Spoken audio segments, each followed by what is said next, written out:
Hola, hola a todos los que están viendo el video de la ayudantía y al único alumno aquí presente. La ayudantía hoy día va a ser bastante cortita, la verdad. El profe me pidió que repasáramos lo que es DevScan. Me hizo énfasis en que lo repasara, así que no quiero decir así como ojo con esto, pero ojo con esto. Como si el profe me dijo como repasen DevScan, es por algo.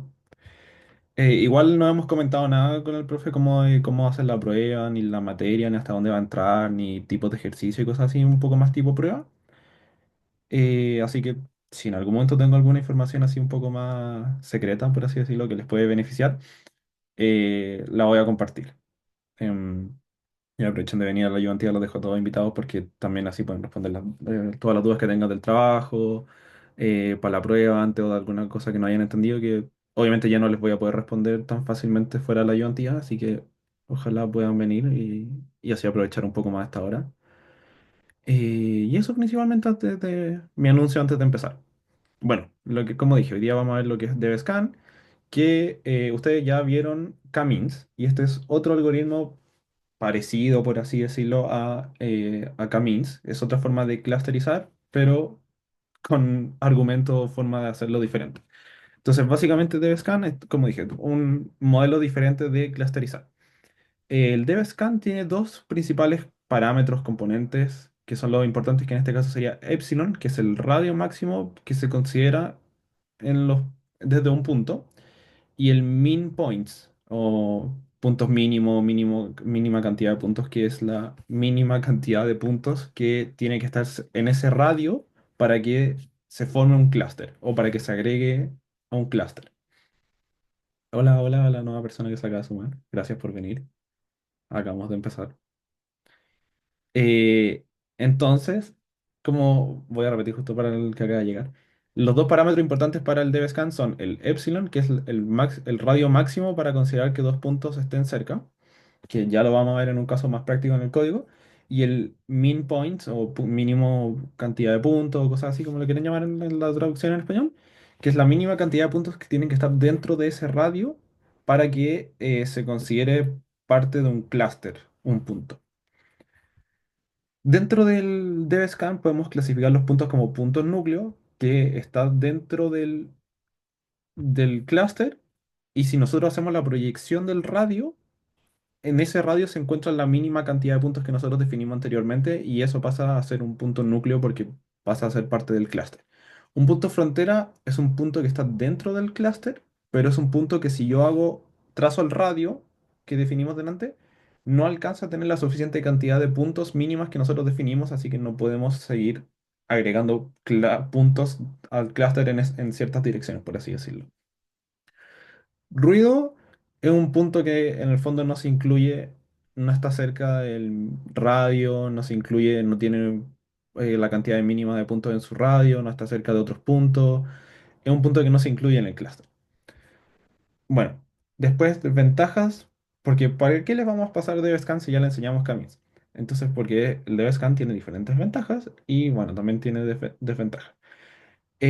Una de las ventajas del DevScan respecto al Camis es que no tenemos que hacer un método, no tenemos que especificar la cantidad de clusters. Porque si se acuerdan, con Camis nosotros teníamos que hacer el método del codo para ver un punto de inflexión, por así decirlo, donde se atenuaba la pendiente para determinar el número óptimo de clusters.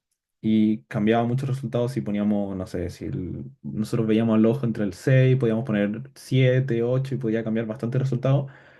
Aquí esto lo determina solo. eh, el DevScan puede encontrar tipos de clúster más complejos, por así decirlo, y no se ve afectado por los outliers ni por el ruido. Eh, Porque sabe o logra manejar el ruido, por así decirlo, no incorporándolo al clúster y diciendo, ok, estos ruidos no se incorporan en un clúster, en cambio el Camins, como nosotros definíamos tres K, o sea, tres grupos, tres clusters, todos los puntos tenían que estar sí o sí clasificados en alguno de esos tres. En cambio acá, no necesariamente esos ruidos, esos puntos raros, por así decirlo, tienen que estar clasificados. Bueno, las desventajas es que, claro, este es sensible al epsilon y al mean points, o sea, sí o sí tenemos que tener cuidado al momento de elegir eso. Y no funciona tan bien si las densidades son muy diferentes. Eso es cuando podemos ver un clúster por aquí donde están todos los puntos concentrados, entonces aquí va a ser fácil encontrar un clúster, pero si aquí todos los puntos están muy separados, entonces el mínimo del radio quizás no va a alcanzar a abarcar todos los puntos. Pero nosotros, si lo graficamos, podemos ver que esto es un clúster, pero está demasiado disperso, entonces al tirar el radio no vamos a alcanzar a todos los puntos, o vamos a alcanzar uno por aquí, otro por aquí, entonces va a quedar ruido según el modelo, esto va a ser ruido, y esto va a ser dentro de un clúster, y ahí vamos a tener problemas. Entonces podemos aumentar el número del radio, pero se puede acercar los puntos de aquí al de acá si nuestro radio es tan alto. Podemos agarrar un punto de aquí, tiramos el radio y considerar el punto de acá y se nos va a juntar todo en un solo clúster. Entonces hay que tener cuidado ahí de las densidades y de qué tan grande es el mínimo de puntos y el radio que nosotros elegimos. Y ahora vamos a ver una aplicación, esto en código. Yo como esto lo estoy haciendo en Colab, hay que instalar esta librería. De una forma, esto es para instalarlos. Pip install es para instalar las librerías cuando no están de forma nativa en el Colab. Porque si bien Colab trae muchas cosas preinstaladas, no lo trae todo para que esto sea más liviano, más rápido de correr y todo. Entonces, eh, esta es la forma de solucionar cuando hay ciertos paquetes que faltan. Y después ya simplemente el import típico para importar las librerías cuando ya están preinstaladas. O si no quieren, que es lo que yo hago acá, importar toda la librería, ponen el from tal librería, importar tal modelo, tal parte de la librería. Pero eso es más una cosa como de eficiencia, si es que estuvieran como muy limitados de recursos y cosas así, o supieran cuál es específicamente la parte de la librería que quieren llamar, hacen este método del from tal librería, importar tal parte, pero no es algo que tengan que saber y no es algo que les vaya a afectar. Entonces aquí yo preparé varios ejemplos, tres ejemplos diferentes del DevScan, que lo bueno es que nos permiten jugar con el min y con el epsilon que definimos delante. Tenemos una muestra de 50, tiene un random state, que simplemente es para que esto vaya cambiando. De hecho, si nosotros aquí ponemos otro random, va a cambiar un poco eh, debería cambiar un poco la forma y el sampleo.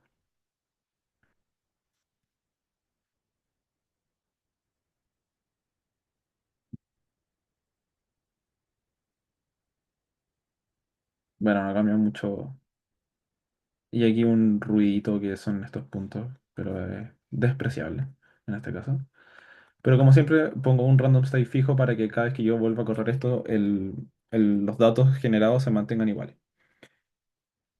Eh, entonces, y esto es todo esto de aquí es solamente para poder visualizar lo que estamos creando.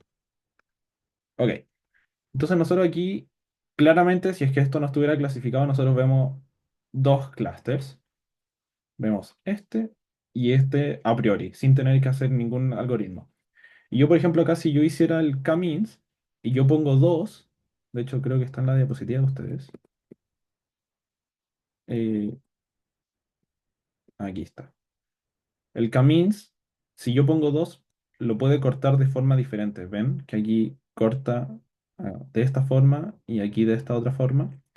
O si yo pongo 3 esto lo va a cortar por aquí, el otro lo va a cortar por acá y el otro lo va a cortar por acá y así. Entonces, en el k-means yo tengo que saber un poco la distribución de los puntos para poder elegir cuántos clústeres necesito. En cambio acá yo en ningún momento le digo que son dos.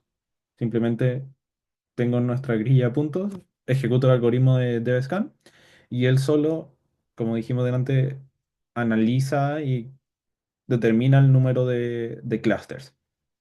¿Y cómo los determina? En base a, elige un punto, tira el radio, ve los puntos que están dentro del radio, si cumplen con el mínimo, ahí se genera un clúster. Después nos vamos a otro punto, tira el radio, ve la cantidad mínima de puntos, dijimos 3 cumple, se agrega el clúster y así. Entonces, nosotros, por ejemplo, aquí tenemos el epsilon, que este era el radio y este es el mínimo del sampleo. Si yo aquí empiezo a modificar el mínimo de radio, nos va a ir cambiando la cantidad de clusters. Y este, por ejemplo, ahora es este, si se fijan, es un outlier porque el radio máximo más bien, es 0,1. Entonces, si nosotros nos paramos aquí, hiciéramos el radio, midiéramos, el radio llega así. Entonces no alcanza a topar con ningún otro punto y por eso no alcanza a ser parte del clúster. En cambio aquí medimos 0,1 y todos estos están dentro del mínimo, entonces forman parte del clúster. Este de nuevo, si uno mira el radio, no alcanza a topar con ningún punto, entonces no alcanza a ser parte del clúster. Y aquí, y aquí esto no alcanza a nadie, este no alcanza a topar con este si tiramos el mínimo, y este quizás alcanza a topar con este, pero solo hay un punto o dos puntos dentro de su radio y no es suficiente para ser catalogado dentro de un clúster y así. Este es punto típico. Después, si aquí nosotros tiramos el mínimo del radio, estos alcanzan a estar dentro del radio y tienen los tres puntos mínimos que pueden ser estos tres de aquí y así. Este es punto típico, estos son un clúster por su propia cuenta y así. Y de hecho, si nosotros cambiáramos el mínimo de sampleo, puede que sigan apareciendo más clusters. Bueno, no aparecieron más clusters, simplemente aparecieron más puntos atípicos. Estos son más datos atípicos, porque antes esto eran dos, y con dos, como la mínima era dos, min points antes del min sample era dos, esto era suficiente antes para que esto fuera un cluster. Pero ahora como el min sample es 4, ya dos no es suficiente para formar un cluster. Pero lo voy a volver a dejar como está.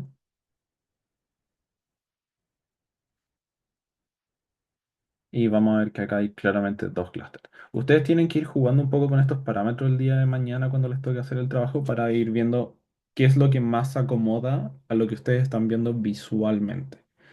Y no intenten que esto sea perfecto tampoco, porque esto puede ser un dato típico, esto puede ser un dato típico, esto puede ser un dato típico, entonces quizás es mejor poner tres e ir probando así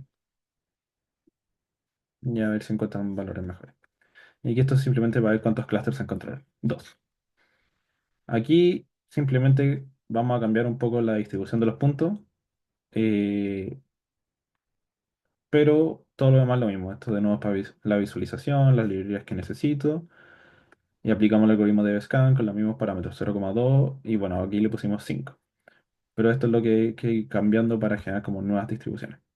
Que esto también lo deberían haber visto en clase. Aquí claramente nosotros también vemos dos clusters. Si esto lo vemos en la clase, el Camins va a tener problemas para separarlo. Y los puede separar así. Si es que yo pongo dos, si es que yo pongo tres, los puede separar de otra forma. Si yo pongo cuatro, ya esto va cambiando. Quizás separa cada anillo en cuatro partes. Si yo pongo ocho y así. Entonces es medio complicado en el caso del Camins cuando los datos no están tan separados, por así decirlo. Entonces allí con el mínimo, con el DevScan podemos asegurarnos de que esto quede mejor separado. Y aquí de nuevo ustedes pueden ir jugando con el epsilon y el min sample para ver cuándo va cambiando esto, si hay forma de romper este código para que haya más clusters o menos clusters y cosas así, pero en este caso ya vimos que está todo bien clasificado. Y aquí de nuevo vamos a correr esto para que... Y aquí se encontraron dos clusters. Y este es un caso donde están todos más aislados, que no sé si este lo vieron. Este también lo vieron.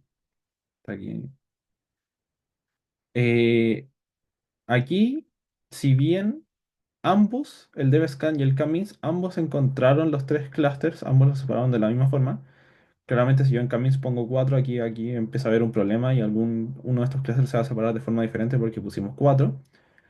En cambio, el DevScan siempre va a encontrar, con los parámetros correctos, siempre va a encontrar los tres clusters.